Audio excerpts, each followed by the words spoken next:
Hai para beauty enthusiast yang ada di luar sana, ketemu lagi sama saya Dr. Florentin untuk ngomongin soal fillers yang pengen kamu tahu.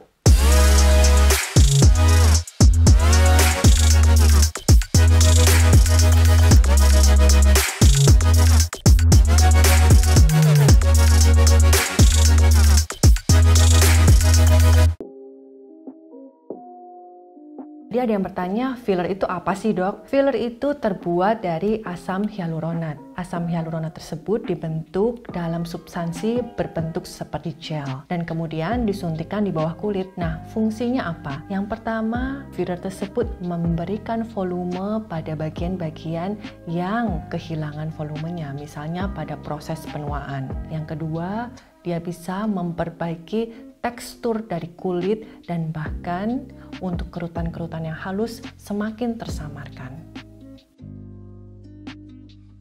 Filler boleh diberikan pada pria maupun wanita, terutama pada orang-orang yang telah mengalami proses penuaan sehingga bagian-bagian dari wajahnya kehilangan volume. Itu juga bisa diberikan pada wajah yang misalnya kurang proporsional bentuknya, sehingga disarankan lebih aman diberikan pada orang-orang yang usianya di atas 17 tahun.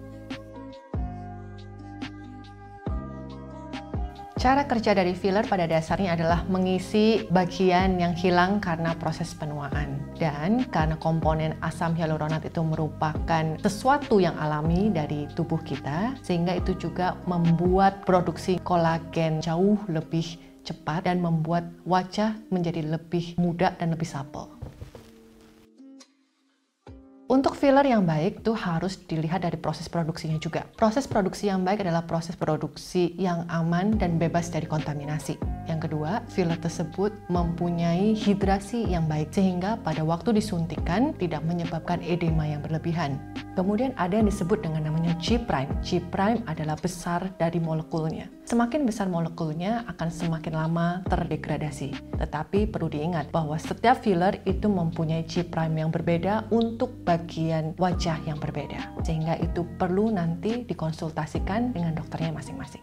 Satu lagi, untuk filler yang bagus itu harus nyaman untuk pasiennya sehingga tidak merasakan rasa sakit yang berlebihan dan harus nyaman untuk dokternya. Pada umumnya, bila G'-nya tinggi, kekuatan yang digunakan untuk menghantarkan filler tersebut ke dalam kulit itu cukup besar.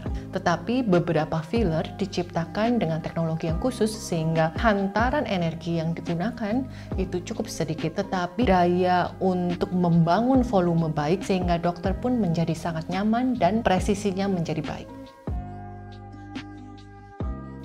Tindakan yang perlu dilakukan sebelum melakukan tindakan filler yaitu menghindari semua suplementasi yang menambah resiko perdarahan, misalnya konsumsi vitamin E ataupun ginkgo biloba, dan informasikan kepada dokter bila pernah mempunyai riwayat penyakit seperti herpes, menggunakan medikasi yang membuat pengenceran darah seperti aspirin, warfarin, dan sebagainya. Dan untuk sesudah treatment, yang perlu dihindari adalah kegiatan berat seperti berolahraga 24-48 jam setelah penyuntikan, tidak memasaj atau memanipulasi bagian wajah yang sudah disuntikan.